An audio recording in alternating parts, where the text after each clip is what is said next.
Boa noite novamente. Boa noite.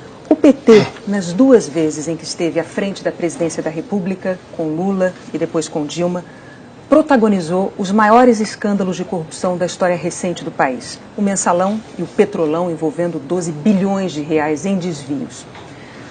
Nem Lula, nem Dilma, nem o PT jamais fizeram uma autocrítica. As pesquisas mostram que o eleitor quer um governo honesto.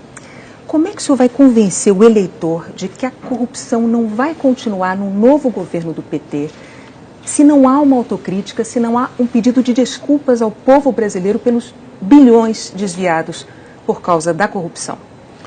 Bom, boa noite, Renata. Boa noite, William. Boa noite, telespectador. Boa noite, presidente Lula, que milhões de brasileiros gostaríamos de ver nessa cadeira concorrendo à corrida presidencial. Eu divido essa questão da corrupção da seguinte maneira. Eu acho que há dois governos possíveis em relação à corrupção. Um governo que fortalece as instituições que combatem a corrupção, Polícia Federal, Controladoria Geral da União, Ministério Público e Poder Judiciário, e governos que enfraquecem essas instituições. Na minha opinião, os governos do PT foram os que mais fortaleceram as instituições que combatem a corrupção. Mas, de fato, candidato, independentemente, desculpe, só com relação a isso, independentemente de ter fortalecido ou não, o fato é que integrantes do governo do PT foram pegos em atos de corrupção pelos mecanismos de controle anticorrupção, independentemente de quem os fortaleceu ou não. Isso é fato. Eu volto a repetir, será que uma autocrítica, um pedido de desculpas, um meia-culpa mesmo ao povo brasileiro? Complementar minha resposta. A corrupção na Petrobras, isso no depoimento de vários delatores, testemunhas e colaboradores, ela data de tempos muito remotos, ela remonta à ditadura militar. E todos foram unânimes em dizer que é de muito tempo. Se você não fortalece os mecanismos de combate à corrupção, você não descobre a corrupção. O papel de um governo é, sem tomar partido, sem proteger amigos, sem perseguir adversários, é fortalecer esses mecanismos. E a própria Polícia Federal, o próprio Ministério Público reconhecem que os governos petistas foram os que mais apoiaram essas instituições. Bom, o senhor mencionou a Petrobras, mas é fato, todas as investigações da Lava Jato apuraram isso, e as nomeações de diretores da Petrobras passavam, sim, pelo presidente Lula, pelo então presidente Lula. A gente sabe, inclusive, que Renato Duque era, dentro da Petrobras, segundo a Lava Jato, responsável pela propina do PT. O presidente Lula se encontrou com Renato Duque no aeroporto de Congonhas para falar sobre as denúncias de corrupção. Ele confessou isso, né? Renato, deixa eu te explicar como é que funciona o governo federal. É muito importante para o telespectador entender a complexidade do governo federal. O presidente da República, ele escolhe o presidente da empresa, ele escolhe os membros do conselho, a quem ele convida, com participação inclusive da iniciativa privada, mas é muito difícil para um presidente se imiscuir em assuntos assim, de cada diretoria, tanto é que os diretores da Petrobras não despacham com o presidente da República. Por que o presidente Lula se encontrou com Renato Duque no aeroporto de Congonhas? Depois de deixar a presidência, em função de um rumor. E Dilma Rousseff era presidente do Conselho de Administração. Sim, que afastou Renato Duque quando ele tomou posse, a partir de um rumor de que ele poderia estar envolvido num esquema de propina. Esses diretores todos já tinham sido afastados. Então, eu não estou aqui querendo dizer que não houve falha na fiscalização da Petrobras, porque o papel de um governo é também, não só... Falha de quem, candidato? Desculpe, falha de quem? Para essa corrupção graçar dentro da empresa? Deixa eu te responder. A administração pública, ela avançou muito, a administração direta e indireta. As estatais, eu considero que ficaram mais desguarnecidas. Mas o fortalecimento dessas instituições desbaratou uma quadrilha que foi posta na cadeia. Inclusive os empresários que participaram da corrupção, esses infelizmente já saíram. Mas, candidato, porque eu penso que foram muito beneficiados fazer uma observação que é pela importante. lei, foram muito beneficiados pela lei que permitiu que, às vezes, uma delação acompanhada sem provas pudesse gerar um benefício a ponto de um corruptor, confesso, já estar gozando da liberdade e do seu patrimônio. Candidato, vamos colocar as coisas nos seus devidos lugares. O senhor já disse em entrevistas anteriores, né, que o que aconteceu em relação à corrupção foram atos de indivíduos e não do Partido dos Trabalhadores como organização. O Ministério Público tende a discordar dessa sua afirmação, por quê? No levantamento do próprio Ministério Público, quando a gente olha aqui a lista, a gente vê entre presos, condenados, investigados e réus na Lava Jato, o que é que tem do PT? Tem 2 ex-presidentes da República, Lula e Dilma.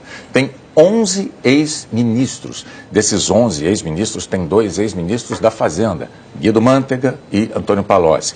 Tem 4 ex-presidentes do Partido dos Trabalhadores, eu posso nomeá-los, se o senhor preferir. Tem 3 tesoureiros, ou seja, os procuradores, diante dessa situação, eles dizem o seguinte: não havia ali atos isolados, o que havia ali era uma situação sistêmica, organizada. Eu gostaria de saber como é que o senhor se contrapõe a essa evidência.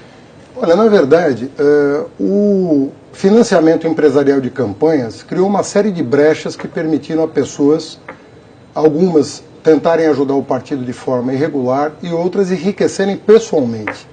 Agora, eu não condeno ninguém por antecipação. Você citou pessoas que já foram, inclusive, excluídas de processos penais. Eu citei Várias pessoas delas. que estão presas ou condenadas, ou que são réis, ou que foram investigadas. Vamos falar de um nome conhecido. A presidenta Dilma não é ré em nenhuma ação que eu tenha conhecimento. Você tem conhecimento de uma ação ela é investigada, candidato. Não, mas espera aí. Presos, condenados, investigados. Investigado. A Rede Globo é investigada. Mas não, a Rede Globo não é essa a questão, não, candidato. É o senhor se apresenta aos eleitores brasileiros como candidato do Partido dos Trabalhadores. Me permita, o senhor se apresenta como candidato à presidência da República pelo Partido dos Trabalhadores. O Partido dos Trabalhadores tem esta lista imensa de integrantes envolvidos na Lava Jato de alguma maneira. Alguns estão presos, outros não estão, são réus, outros são investigados. Esta situação não é criada pela Rede Globo Televisão, nem pela mídia, nem pela imprensa. É uma situação dada. Eu estou oferecendo ao senhor a oportunidade de se contrapor a esta evidência, porque o senhor diz que petistas erraram, não o partido. E o Ministério Público diz que havia uma organização, um sistema de corrupção que integrava essas pessoas. Eu estou voltando à sua pergunta. Você citou a presidenta Dilma Rousseff. Ela não é ré em nenhuma ação. Investigada, candidato. Mas, conforme eu disse, hoje nós estamos num momento em que muitas pessoas são investigadas e muitas estão sendo absolvidas. Outras tantas não. Outras tantas não. Então você tem que individualizar e cada um pagar pelos seus atos. Você não pode, em função de um indício, condenar. E eu penso, Bonner, que a Rede Globo muitas vezes condena por antecipação. Não é pela fato, maneira vocês não tratam os próprios. Vocês como jornalista, o que eu faço é jornalismo. Eu faço perguntas. Vocês não tratariam os problemas da Rede Globo da maneira como vocês tratam os problemas do PT. Os problemas da República, candidato, os problemas da República dizem respeito a uma nação de brasileiros, a milhões e milhões de eleitores que estão agora há dias. Não se trata disso. Nós tivemos problema na Receita Federal da Rede Globo. Candidato, e eu não vou aqui ficar antecipando juízo sobre a Rede Globo. Até porque o senhor está tendo, nesse momento, a oportunidade de explicar para o eleitor brasileiro que está assistindo a entrevista. Eu volto a repetir. Eu entendo que a situação é muito diferente. Eu discordo da sua afirmação de tentar envolver, por exemplo, a presidenta Dilma, pelo fato de que... candidato. Mas é natural. Qual é a pessoa que hoje está na vida pública que não está investigada? Hoje a delação virou uma indústria, Bonner, que todo mundo, para diminuir 80% da pena, fala o que quer sem apresentar provas. Você acha isso correto? Uma pessoa pega 20 anos de cadeia, faz uma delação, não apresenta nenhuma prova, a pena cai para 4 anos e a pessoa vai para a prisão domiciliar, gozar do seu patrimônio intacto, enquanto os trabalhadores da empresa estão demitidos. Vamos lá, candidato. Além de criticar as delações... Em nenhum lugar do mundo funciona assim. O Brasil melhorou muito a posição dele no ranking internacional de países que graças à legislação aprovada pelo PT. Combatem a corrupção. Graças à legislação aprovada pelo PT. A mesma que colocou petistas nessa situação. A mesma que colocou tucanos. Eu gostaria de mover a entrevista adiante. A mesma que colocou tucanos, a mesma que colocou PMDBistas, a mesma que colocou pepistas. Vários integrantes de partidos aliados ao PT, então, enfim. A maioria da oposição também é fato. Mas o senhor, além de fazer críticas às delações, o senhor... Da maneira como estão sendo processadas. O senhor e outros integrantes do seu partido criticam também o judiciário. Muitos petistas já se referiram àquilo que seria uma conspiração do judiciário. No entanto, quando a gente olha a lista de ministros integrantes do Supremo Tribunal Federal, a gente observa o seguinte: nos 2 governos de presidentes petistas, Dilma Rousseff e Lula, foram nomeados 13 ministros do Supremo Tribunal Federal. Dos atuais 11 integrantes da casa, 7 foram indicados ou por Lula ou por Dilma. No Superior Tribunal de Justiça, outro órgão superior, são 33 cadeiras, 28 foram indicadas por governos petistas, Lula ou Dilma. Dos 141 atuais desembargadores da Justiça Federal, 141, 92 foram indicados por Lula ou por Dilma. E mais, no TRF4, ele é simbólico, porque o TRF4, em segunda instância, condenou Lula, e ele tem quantos integrantes? 27 integrantes. Dos 27 integrantes do TRF4, 22 foram indicados por Lula ou por Dilma. Diante desses números, eu lhe pergunto, houve uma conspiração no judiciário ou houve uma enorme prova de isenção da justiça? Você está perguntando para o Fernando Haddad. Sim, candidato à presidência. Candidato a presidente. Eu vou te dizer. O que você testemunha aqui com esses números é que nós nunca partidarizamos o judiciário. Nunca. O presidente Lula jamais indicou um ministro do Supremo, do STJ, pensando em como esse ministro ia votar. Se ia votar a favor de A ou de B. Se ia perseguir A ou perseguir B. Então não há conspiração, não é, candidato? Calma. Deixa eu responder. Você fez uma longa pergunta para fazer uma resposta à altura da sua pergunta. Então, o que a sua pergunta demonstra, por números, é que nós nunca partidarizamos o judiciário.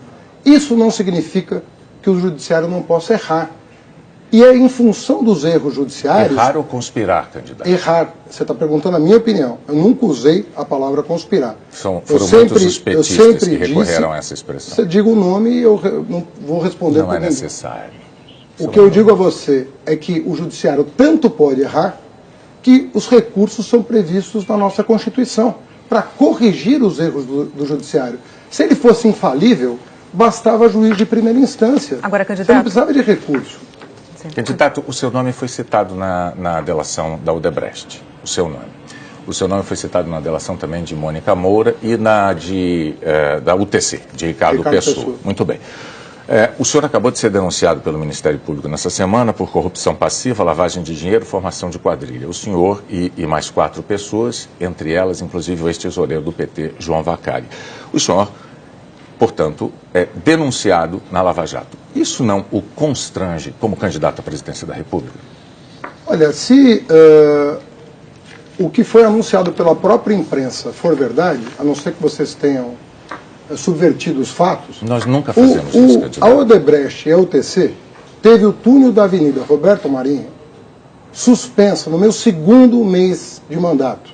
Eu tinha exatos 44 dias à frente da Prefeitura de São Paulo, quando eu suspendi uma obra por indícios de superfaturamento. Essas 2 empresas resolveram me retaliar e, sem apresentar nenhuma prova, foram ao Ministério Público denunciar o que seria o pagamento de uma despesa de campanha que eles não provaram até hoje. 2.600.000. Esses promotores que me denunciaram estão eles sendo investigados pelo Conselho do Ministério Público por terem entrado com uma ação faltando 30 dias para a eleição. Isso é um fato inédito na história do Ministério Público. O senhor e outros candidatos também reclamam, fazem essa reclamação, mas o Ministério Público é o Ministério Público, por meio do seu Conselho Nacional, abrindo o expediente para entender por que esses membros do Ministério Público, que tiveram 3 anos para me chamar, para levar a documentação que eu já anunciei, há 30 dias da eleição, toma uma medida como essa. O Ministério Público lembrando que eu não conheço que a Justiça não pode se pautar pelo calendário eleitoral. Candidato. Mas é o que ela se faz. Mas é o que ela faz. Mas, candidato, as ações que são promovidas contra prefeitos, por exemplo, nesse país, é sempre ano par, às vésperas de eleição. Candidato, Virou uma espécie de indústria, uma indústria partidária. Bom, isso aí a Corregedoria do Ministério Público haverá de investigar. O Conselho Nacional vai investigar. O senhor contou aqui que o senhor cancelou a obra do túnel em São Paulo, uma obra que era de interesse da UTC. O senhor cancelou. E da Odebrecht. O senhor fez isso com 44 dias de governo. Sim. No entanto, 2 meses depois, em abril, a Prefeitura de São Paulo, o senhor prefeito, assinou uma obra, ou concedeu uma obra à Constran. Camargo Correia, Constran. Constran pertence à UTC. O senhor fez isso 2 meses depois. Sim, eu licitei uma obra que é um terminal de Itaquera. Um terminal de Itaquera. Sim, da mesma UTC. O senhor está argumentando que não faria sentido, faria o menor sentido o senhor se beneficiar de ter suas dívidas de campanha pagas pela UTC, porque o senhor cancelou uma obra da UTC. Eu estou dizendo ao senhor que depois de cancelar esta obra da UTC, 2 meses depois, o senhor deu outra obra para a UTC. Não, eu não dei outra obra para a UTC, porque a UTC não foi escolhida por mim. Foi escolhida por o secretário que licitou a obra por meio de uma comissão de licitação. E essa obra que você se refere não tinha, na época, e não tem hoje, nenhum indício de superfaturamento. Você cancela a obra com indício de superfaturamento, o que só foi comprovado... Foi a UTC que tocou a obra, não no consórcio Camargo Correia. Não, era 70% Constran, senhor. Constran, candidato. Constran é um braço da UTC. O consórcio era 70-30. 30 Constran, 30 Constran, 70 Camargo. Constran, UTC. Agora, detalhe. Na confissão da UTC e da Odebrecht, eles só assumem o superfaturamento justamente na obra que eu cancelei. Sabe quantos milhões nós deixamos de gastar a mais nessa obra que foi suspensa e nunca retomada? 300 milhões de reais. Candidato, sabe quanto que nós economizamos desbaratando a máfia do ISS, que envolvia todas as construtoras de São Paulo com os fiscais da prefeitura? 500 milhões de reais. Você sabe quanto que nós poupamos com a inspeção veicular que a Controlar tinha na cidade de São Paulo? Agora, desculpe, eu acho que o Boni já está satisfeito com um ano. O senhor já respondeu a pergunta dele. Mas eu não estou. Sim, mas é que a entrevista tem que andar, candidato, senão, se o senhor quando é ficar sua honra falando... que está em jogo, você decide. Quando é a minha, eu decido. No primeiro ano de gestão, foram 3 esquemas desbaratados na Prefeitura de São Paulo pela Controladoria que eu criei e que o meu sucessor desmontou. Então vamos falar... E por fim, a Gráfica Paga deu depoimento de que não prestou os serviços que a UTC pagou para a minha campanha. Então vamos... Só isso. Justamente sobre a Prefeitura. O presidente Lula indicou em várias eleições, para eleições, candidatos até então pouco conhecidos da imensa maioria do eleitorado. Os analistas costumam até ter um nome para esse tipo de candidato, candidato poste. Indicou em 2012 o senhor para a Prefeitura, para se candidatar à Prefeitura de São Paulo. O senhor se elegeu. E 4 anos depois, o senhor tentou se reeleger não mais como um candidato desconhecido, mas como alguém que tinha administrado por 4 anos a maior cidade do país. E o senhor perdeu a eleição. Aliás, o senhor foi o primeiro prefeito o primeiro candidato à reeleição da história da cidade de São Paulo a perder uma reeleição ainda em primeiro turno. Ou seja, a maioria do eleitorado paulistano desaprovou a sua administração. Eu lhe pergunto, por que os eleitores devem acreditar que agora, apenas 2 anos depois, de novo, o presidente Lula o indica, isso é um ungido do presidente Lula, como candidato à presidência da República, e o senhor não vai ter, de novo, a administração reprovada pela maioria do eleitorado? Bom, por que o presidente Lula me indicou como candidato a prefeito de São Paulo? Porque, na visão dele, eu fui o melhor ministro do seu governo, tendo saído no dia 24 de janeiro de 2012 como o ministro mais bem avaliado do governo mais bem avaliado da história. O ProUni, fomos nós que criamos, 126 cidades brasileiras receberam universidades federais. Então por que o senhor perdeu a eleição? 214 cidades receberam escolas técnicas. Nós construímos mais de 1.500 creches, compramos mais de 37 mil ônibus escolares, com um programa que eu criei chamado Caminho da Escola. Não existe um município do Brasil que não tenha recebido algum benefício do Ministério da Educação. Foi por isso que ele me escolheu para prefeito de São Paulo e eu ganhei do candidato presidencial do PSDB. E perdeu na reeleição, candidato. Em 2016, entrando na sua pergunta, foi um ano muito atípico na cidade de São Paulo. O clima que se criou no Brasil de antipetismo, porque se represou informações sobre os demais partidos, foi enorme. E o que aconteceu em 2016? O Temer assumiu a presidência da República e o Tasso Gereissati, ex-presidente tucano, admitiu ontem em entrevista que o maior erro do PSDB foi ter contestado as eleições de 2014, foi ter aprovado pautas bombas contra o governo da Dilma e ter embarcado no governo Temer. Então o senhor está dizendo que os eleitores não sabem votar. Em 2016... Eles puniram o senhor com a não eleição. Em 2016, esse país tirou uma presidenta legitimamente eleita do poder, colocou o Temer, que atraiu com um programa completamente diferente, e elegeu o João Dória na Prefeitura de São Paulo. O senhor atribui a isso a sua derrota eleitoral, pergunte candidato? Hoje para os eleitores de São Paulo o que eles acham do meu sucessor. Pergunte aos brasileiros o que eles acham do governo Michel Temer. E aí você vai saber o que aconteceu em 2016. Aconteceu uma indução a erro. Então, esta indução a erro foi um erro do eleitor. O eleitor foi induzido a erro. Então, o senhor disse que o eleitor votou errado. Ele votou errado. Ele votou com as informações que ele tinha. Tá, mas as informações que ele tinha, não é de que o PSDB era de Santos, o PMDB era de Santos, o PP era de Santos e o demônio do país virou o PT. E o petista, e isso se provou errado. E o petista Fernando Haddad, quando candidato à Prefeitura de São Paulo, fez uma série de promessas e não as cumpriu. Eu lhe pergunto se as promessas que o senhor não cumpriu não teriam tido um peso grande nessa sua derrota eleitoral em primeiro turno na tentativa de reeleição. Vou exemplificar. O senhor prometeu construir 55 mil moradias e entregou 15 mil. O senhor prometeu construir 43 unidades básicas de saúde. O senhor entregou 12 de 43. No fim do seu mandato, havia quase 500 mil de paulistanos, 500 mil pessoas, esperando para fazer um exame médico. Essa fila era uma fila de 500 mil de paulistanos. Na área da segurança pública, o senhor prometeu contratar 2.000 guardas civis. O senhor entregou uma contratação de 600. Prometeu 2.000, entregou 600. O senhor não cumpriu promessas como prefeito de São Paulo. Muito bem. Por que o eleitor haveria de imaginar que o senhor virá a cumprir as promessas que faz como candidato à presidência da República? O meu plano de metas, William, tinha 123 metas. Eu cumpri a maioria delas. Mas o senhor deixou coisas em aberto em saúde. Não, mas... Em saúde e segurança pública. Você me fez uma pergunta e não está me moradia. deixando responder. Não, candidato, eu só não quero que o senhor... Eu viabilizei. O senhor pode se defender e responder, não, só depois de eu fazer esta observação. O senhor deixou em aberto promessas na área habitacional, na área da saúde e na área da segurança pública. Por favor, pode responder. Os seus números não estão bem corretos. Eles estão corretos, na área da moradia, checadíssimos. Na área da moradia, por favor, nós vamos discutir números agora, porque eles estão corretos. Eu não vou entrar nessa polêmica, está publicado no Diário Oficial. No Diário Oficial do município estão os dados. Eles estão agora, são 123 itens, nós cumprimos mais de 50%, 100% das metas, e 85%, ou 100%, ou mais de 50% das metas.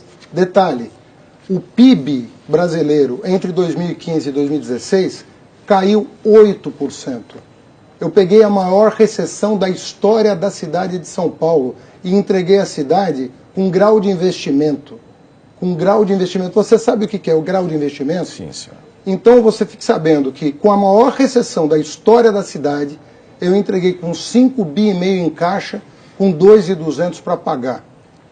Eu tive responsabilidade de manter a cidade de São Paulo sã num período de crise. Hoje você tem estados atrasando salário, você tem municípios atrasando salário, você tem obras paradas no Brasil inteiro. Você não tem nada disso na cidade de São Paulo? Candidato. Não por causa do prefeito atual, por causa do trabalho que eu fiz. Ok, para a entrevista então render mais, vamos continuar. Para a eleição de 2010, o presidente Lula indicou a então candidata à presidência da República, Dilma Rousseff, exatamente como fez com o senhor em 2012 para a Prefeitura de São Paulo e agora com a sua candidatura à presidência da República. Mas ao sair do governo, ao ter que deixar o governo, a presidente Dilma deixou o Brasil na crise em que todos nós brasileiros estamos mergulhados hoje e quase 11 milhões de desempregados. Hoje esse número já são 13, mais de 11 milhões, mais de 11 milhões de desempregados, hoje são 13 milhões.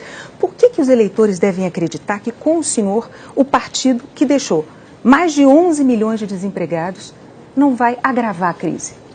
Olha, eu tenho todas as razões do mundo para imaginar que o PSDB não vai sabotar o governo eleito no próximo dia 7 de outubro, como fez em 2014. A culpa é do outro partido? Em 2014, não, a culpa é do PSDB porque o presidente do PSDB assumiu a culpa ontem. Candidato. Assumiu a culpa ontem no jornal de grande circulação. Isso não se sustenta, candidato. Em Dá 2014... licença, eu vou reproduzir a fala do Tasso Gereissati ontem na Folha de São Paulo. Candidato. O Tasso Gereissati falou, nós cometemos 3 erros. Nós, pela primeira vez, questionamos um resultado eleitoral no Brasil. Isso é um crime contra a democracia. Não se faz. Segundo lugar, nós aprovamos uma pauta em que nós não acreditávamos para prejudicar o PT. As palavras são dele, Tasso Gereissati. 3, nós embarcamos no governo Temer. Candidato. E 4, nós embarcamos em Aécio Neves. Isso é o PSDB, esses 4 elementos é responsabilidade do PSDB. A crise é dos outros, então, o que dizer dos mais de 11 milhões de desempregados? Mas Dilma Rousseff deixou o Brasil com mais de 11 milhões de desempregados. Governo Dilma, candidato. Quando que a recessão começa? Depois da reeleição. O senhor fez uma pergunta, eu vou lhe responder. Em 2014, durante a campanha eleitoral de 2014, o déficit público passava de 17 bilhões. O PIB, o crescimento do PIB já tinha caído para 0,5%. A presidente Dilma Rousseff, candidata à reeleição, dizia que estava tudo indo às mil maravilhas. Vamos relembrar a história. Não só isso, ela dizia que ia manter, se reeleita, a política que estava implementando para a economia brasileira e ainda acusava, o senhor deve se lembrar disso também, ela acusava os adversários, dizia que se eles ganhassem, ao assumirem o poder, eles iam mexer na economia e iam tirar, aspas, tirar a comida da mesa do trabalhador. Aí, ela ganhou a eleição. Ao ganhar a eleição, tomou posse e imediatamente tentou corrigir os rumos da economia, daquilo que o senhor mesmo chamou de cavalo de pau. Ela deu o cavalo de pau, tentando corrigir a economia, porque ela precisava ser corrigida, só que aí ela perdeu completamente a credibilidade. Os críticos imediatamente disseram que ela cometeu um estelionato eleitoral e nós mergulhamos numa crise de que, aliás, ainda não saímos até hoje. Qual é a dificuldade que o Partido dos Trabalhadores tem de fazer uma autocrítica, de reconhecer a sua culpa, a gestão da economia no ano de 2014 já fazendo água? Sabe qual é o problema? Primeiro você está citando uma entrevista minha em que eu digo os erros que foram cometidos no final do governo Dilma. Então, é contraditório o que você está dizendo, porque você está citando uma entrevista minha, em que eu estou dizendo, eu estou fazendo as críticas. Outra coisa é você dizer que a recessão de 2015 e 2016... Você estava culpando dos outros partidos, candidato? Eu estou dizendo que as pautas bomba e a sabotagem que ela sofreu, reconhecida pelo presidente do PSDB, teve mais influência na crise do que os eventuais erros cometidos antes de 2014. Nós tínhamos a menor taxa de desemprego em 2014. Você está falando de desempregado? Pega a série histórica, 4,9% de desemprego em dezembro de 2014. E aí começa o seu Eduardo Cunha, o seu Aécio Neves, a aprovar despesa lá no Congresso Nacional. Despesa em cima de despesa. Para sabotar um governo que precisava fazer um ajuste, mas não para jogar a economia numa recessão, para recuperar a economia, como já tinha acontecido em vários momentos. Como nós combinamos antes, infelizmente, seu tempo terminou, mas enfim, está registrada aqui a sua opinião a respeito. Eu pediria agora que o senhor se dirigisse ao público para manifestar para ele qual é o Brasil que o senhor quer para o futuro. O senhor tem 1 minuto. Eu tenho certeza que todos que estão me ouvindo se lembram dos 12 anos de normalidade democrática que nós vivemos no país. Era luz para todos, era universidade para todos, era ProUni, eram universidades no interior, eram escolas técnicas no interior, era a transposição do São Francisco, era a transnordestina. Geramos 20 milhões de empregos em 12 anos na iniciativa privada e no serviço público. 12 anos de normalidade democrática. A partir do momento que a oposição passou a contestar o resultado das urnas, nós passamos a enfrentar essa crise da qual nós podemos sair em outubro deste ano, se nós recuperarmos o projeto que vinha dando certo. Desenvolvimento econômico com inclusão. O povo é parte da solução, o povo não é problema. Vamos fazer o Brasil ser feliz de novo. Vote 13. Candidato Fernando Haddad, muito obrigado pela sua presença Obrigada. aqui, por enfrentar as perguntas nessa entrevista na bancada. Vocês viram a entrevista do candidato Fernando Haddad ao Jornal Nacional. Se você quiser ficar bem informado, lembra de se inscrever no canal clicando em inscrever-se aqui embaixo para acompanhar análises políticas e a mais completa cobertura das eleições 2018, tanto da eleição presidencial quanto para o Congresso e também para os governos estaduais. É isso, gente. Se inscreva, um abraço e até a próxima.